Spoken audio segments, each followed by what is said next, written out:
YouTube, what's going on? It's Adam here with Retro Repairs, and time for another video. So today, what we're going to be doing is replacing a battery on a Pokemon Yellow cartridge for the Game Boy, which is a pretty straightforward repair, but the trick today is we're going to try and do it without losing the save game on the cartridge. Now, this particular one, I don't have a valuable save game on there. I don't really care if it gets lost, but a lot of you will have maybe that original Pokemon cartridge that you've had for years, and it's time to replace the battery and you don't want to lose that save game from decades ago. I'm going to show you how to do that. So before we get started, like I always say, be sure to like the video if you like what you see at the end of it. It really helps the channel, as well as hit that subscribe button. Every subscriber helps. Goal, like I said, is to reach 100,000 subs this year, so I think we can do it. We're getting pretty close, so let's just dive right into this. So to do this repair is pretty straightforward. You're going to need a couple of things. Obviously, going to need the cartridge that you're going to work on. You're going to need a replacement battery, so I have a CR2025 for this particular game. And you're going to need a gamebit screwdriver to open up the cartridge. So one screw comes out. Set that off to the side. Top will come open, and this is what we've got here. So taking a look at the cartridge, this is the game that I had repaired in a previous video. So it does work, everything's fine, just the original battery's in there still.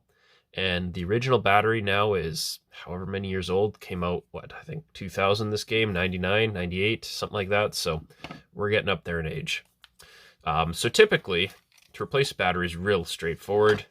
All you do, you heat up the solder on these, pop it out, put a new battery in, you're good to go.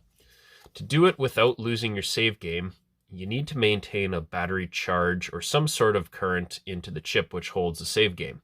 So there's a couple ways to do that, but the easiest way is to have it installed into a game console while you're doing it. So I'm going to use a Game Boy Advance, and the reason I'm using the Game Boy Advance is it just gives a lot more room to work on the back here. You could probably do it on a Game Boy Color, and there is room there, just there's not as much room. So I'm going to just give myself a little more room to work with, make it easy on myself, use the Game Boy Advance. So as you see, way more room to work around there.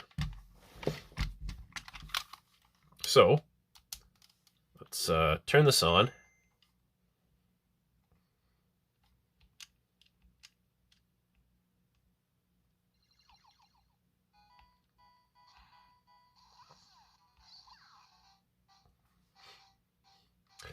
Okay, so my save game's on here. I just started up for the sake of this video, but the battery does work. It does maintain a save game. So I'm going to open it up. You have to go into your save game here. Let's turn the volume off. Then we're going to just flip it over. So you need to keep the power on this whole time. So that is important. That's how you're going to maintain the save state. Now, to get this battery out is pretty straightforward. You're just going to need your soldering iron, and you're going to need some tweezers. So what I like to do, get the tweezers kind of just started there, sitting right there. There's no real pressure being applied to it yet. I take my soldering iron, clean the tip off. And all I want to do, very carefully, make sure not to hit any other components on the board here. Just heat up the solder, which is there. Apply a little bit of pressure up on the battery, and that pops right up. Just like so, battery pops off, real simple. So take a look at the board. You see that there's a positive symbol right there, negative symbol right there. It is critical that you get the alignment correct on the new battery. So look at your battery. We see we have positive there going down through this tab. Make sure that that's going just like so. Not all batteries are built the same. So for example, the other one, the positive was on the back side and it went in like this. So having them aligned just like so is a little bit, looks a little different. So it's very important you double check the polarity of that battery. Okay, so the next step here, we're going to just use a little bit of flux. I want to be careful not to use a ton, and it's probably not even necessary, but just enough to get on there on the actual tabs itself, just to make the soldering job as good as possible. So, I'm going to lay the battery down exactly how it's going to go on. Get it lined up just like so. And then all you're going to do, take your soldering iron, heat up the pad, let it kind of sit into place.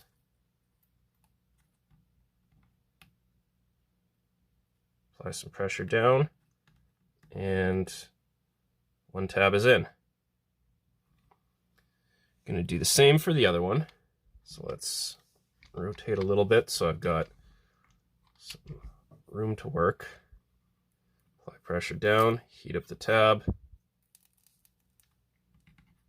You want to see that solder start to poke out here. So these tabs are a little bigger than the old ones that I replaced them with. So once I have it in place, you look at that, that's not really a good solder job. Let's zoom in a touch here for you.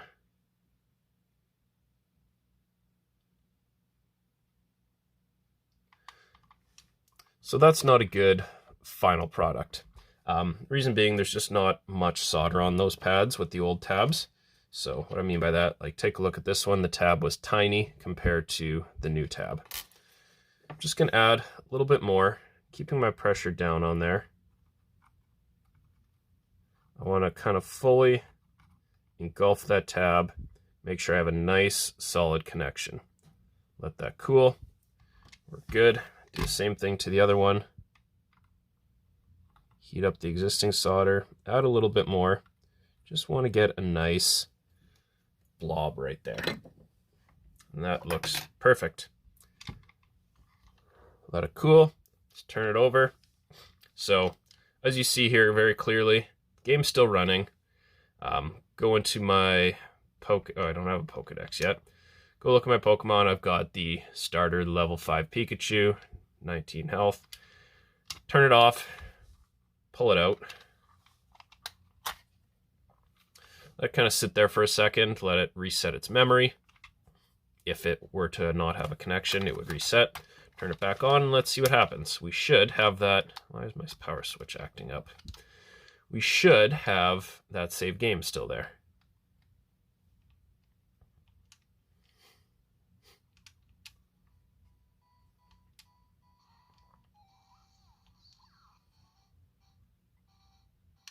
And there we go. So the continue is there. Go into that. There's my 3 minutes into the game, one Pokemon. And there's that level 5 Pikachu. So, like I'd said, really straightforward repair. Gonna just clean this up a little bit with some isopropyl alcohol after the repair. So I use 99% isopropyl alcohol that I buy from, this actually came from an electronics shop. The highest percentage you can find in your area would be probably fine. I know I've heard a lot of states don't actually sell 99% stuff.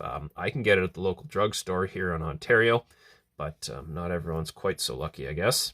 So if you can get 70%, use 70%, but it's always good just to clean up your work around it, get any flux, any leftover residue there. You can clean up fingerprints if you like. Kind of just make it look nice.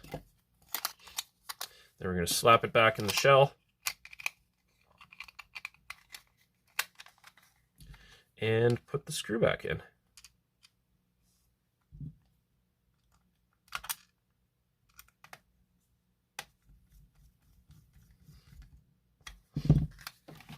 And there you have it. So Pokemon Yellow, fresh battery.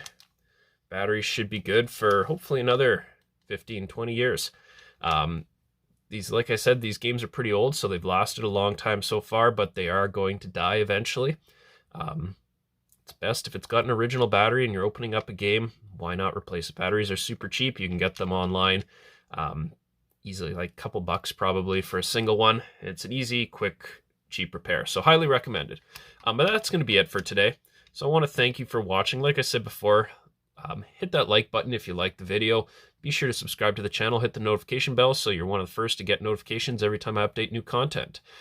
Every new subscriber really helps me grow the channel and help me bring you new content. So once again, thanks a lot for watching, and we'll see you next video.